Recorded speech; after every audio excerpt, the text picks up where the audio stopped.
లైవ్లో నిన్ననే అయిపోయిన నామినేషన్స్కి ఇవాళ మార్నింగ్ నుండి ప్రోమోలు, ఇప్పుడు ఎపిసోడు. ఏంటో అయిపోయిన పెళ్లికి 2 సార్లు పందిరేసినట్టు.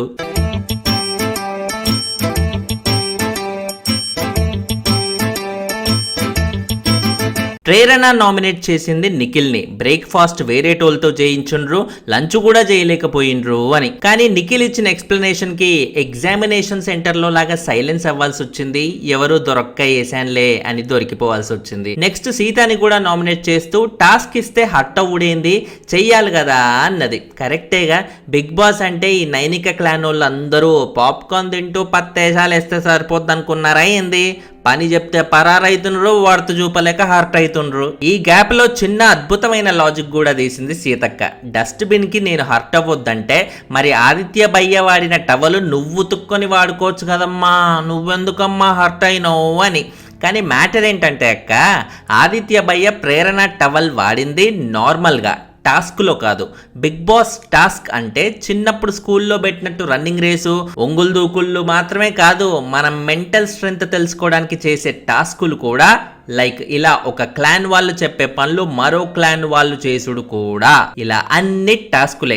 ఇంత బేసిక్ తెలియకుండా బిగ్ బాస్ వచ్చుడు అనేది రెస్టారెంట్ లో సోంపు లేపేసి చెడ్డీలో వేసుకొని రావడం కన్నా పెద్ద నేరం. ఇక నెక్స్ట్ పృథ్వీ నామినేట్ చేసింది మణికంఠని. సర్వైవల్ కోసం ప్రతి చీఫ్ దగ్గర ఒకే మాట చెప్పడం రాంగ్, అది వాళ్ళని బ్యాక్ స్టాప్ చేసుడే అని.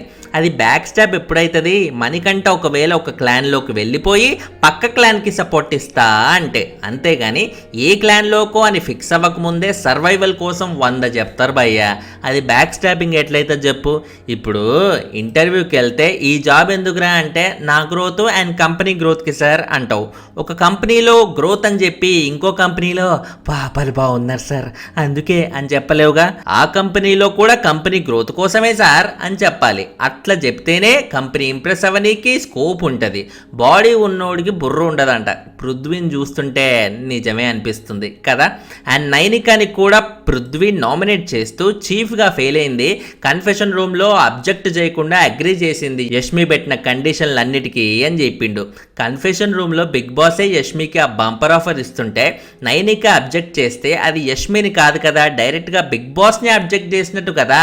అలా అబ్జెక్ట్ చేస్తే ఏం చక్క నైనిక ఇంటికి వెళ్ళి ఆమ్లెట్లు తినొచ్చుగా, అందుకే చేయలే. అండ్ యష్మి క్లాన్కి ఒక పవర్ ఇచ్చి నైనిక టీం వాళ్ళని పని చేయమంటే చేయాల్సిందే, అట్లా హర్ట్ అయింది అని ఇంకో పాయింట్. ఇది రైట్, వాళ్ళకి పవర్ ఇచ్చి వాళ్ళు అది యూస్ చేసుకుంటున్న విధానం బట్టి ఆడియన్స్ యష్మి టీం ని జడ్జ్ చేస్తారు. సో నైనిక టీం వాళ్ళు హర్ట్ అవ్వకుండా కామ్ గా చూసుకుంటూ వెళ్ళిపోయి ఉంటే నైనిక క్లాన్ కి మంచి మైలేజ్ వచ్చేది. కానీ ఇప్పుడు ఏమైంది?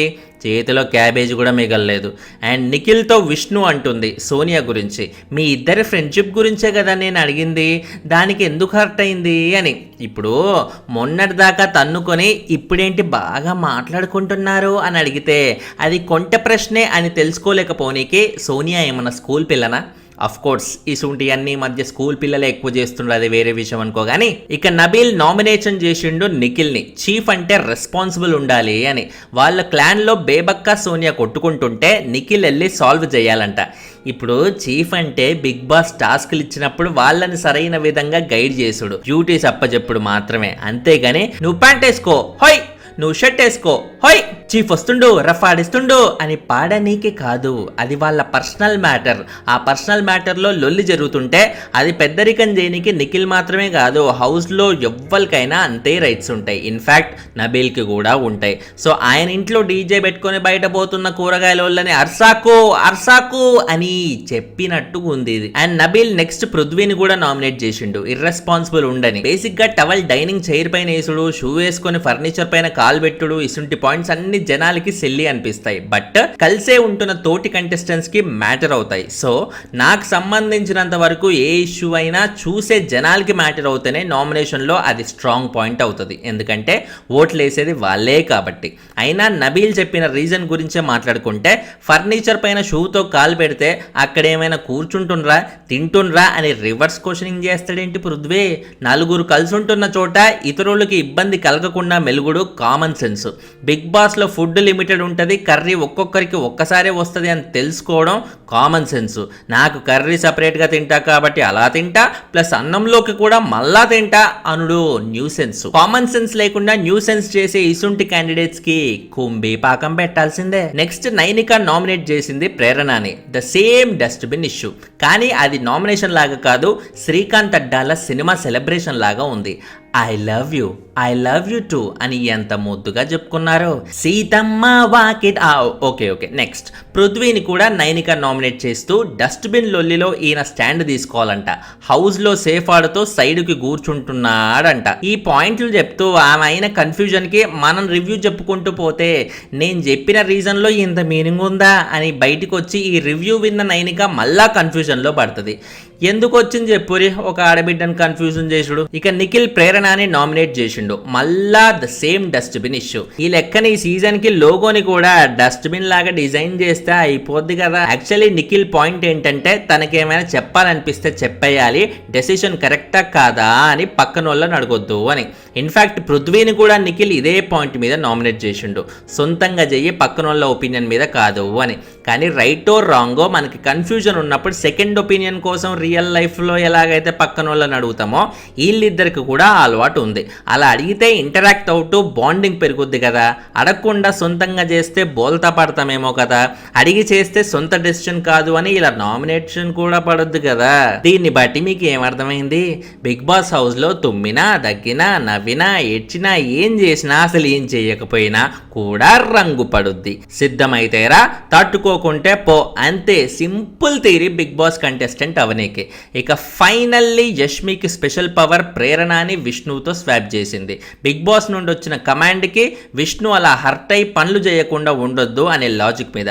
Right point, right time. And nominations తర్వాత నిఖిల్ నామినేషన్ చేసిండని పృథ్వీ హర్ట్ అయిండు. దానికి సోనియా యాక్చువల్లీ నిఖిల్ అభయ్ని చేద్దాం అనుకుని వాడిని స్ట్రాంగ్ అంటుండ్రు కదా అని వేరే దారి లేక నువ్వైతే అర్థం చేసుకుంటావని చేసిండ్లే అని చెప్పింది.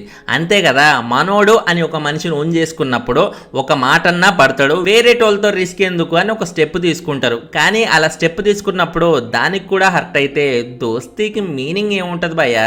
అండ్ మణికంఠతో నిఖిల్ చెప్తుండు, ఇన్ని డిస్టర్బెన్సెస్ మధ్య నేను ఎలిమినేట్ అయినా నో ప్రాబ్లం అని. దానికి మణికంఠ, ఏం మాట్లాడుతున్నావు, మీ ఇద్దరిని నేను టాప్ 10లో చూస్తున్నా అంట. అదేంది భయ్యా, ఎవరైనా టాప్ 5 అంటారు, నువ్వేంది టాప్ 10? అంటే టాప్ 5లో ఉండే సీను నిఖిల్ నైనికాకి లేదనేగా. ఇన్సల్ట్ ని కూడా కాంప్లిమెంట్ అనేలాగా చెప్పగలిగే టాలెంట్ నీ సొంతమే భయో. అండ్ సోనియా మణికంఠతో విష్ణు గురించి, నెక్స్ట్ టైం అసుంటి కామెడీ నాతో చెయ్యొద్దు అని నేను చెప్పే విధానం అది అని చెప్తుంది. కరెక్టే, ఇంత స్ట్రాంగ్ గా చెప్తే నెక్స్ట్ టైం రాపోలేని వాళ్ళతో అసుంటి కామెడీ చేయకూడదు అని విష్ణుకి తెలుస్తుంది. కానీ దానికోసం ఆమె ఫ్యామిలీని, డ్రెస్సింగ్ సెన్స్ గురించి కూడా కమెంట్ చేయాల్సిన అవసరం అయితే లేదు కదక్క. మ్యాజిక్ ఏంటంటే సోనియా అంత పెద్ద పెద్ద కామెంట్లు చేసిందని వింటున్న విష్ణుకి లైట్ ఎలగల, పక్కనే ఉన్న మిగతా కంటెస్టెంట్లకు కూడా లైట్ ఎలగల.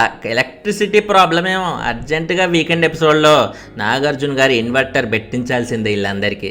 అండ్ లాస్ట్కి బిగ్ బాస్ ఫుడ్ తినడానికి టైం ఇస్తే ఆదిత్యం ఒక్కడే ఎగ్జైట్మెంట్ ఫీల్ అవ్వకుండా అలాగే కూర్చున్నాడేంటి, తిండి కోసం ఇలా ఆడుకోవడం ఏంది అనేగా. కానీ బిగ్ బాస్ అంటే అంతే భయ్, ఇలాంటి సిచ్యువేషన్స్లో మనిషి మెంటాలిటీ ఎలా ఉంటుంది, దీన్ని ఎదుర్కొనే మనోస్థైర్యాన్ని ఎలా పొందుతాడు లాంటి ఎన్నో కాన్సెప్ట్స్ గ్రాప్ చేయనీకనే బిగ్ బాస్ ఇవన్నీ పెట్టేది.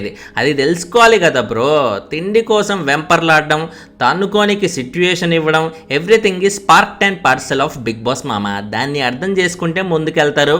ఈగోకి పోతే అగో ఎగ్జిట్ గేటు, ఇక బో అని పంపిస్తారు. That's it. This is forest.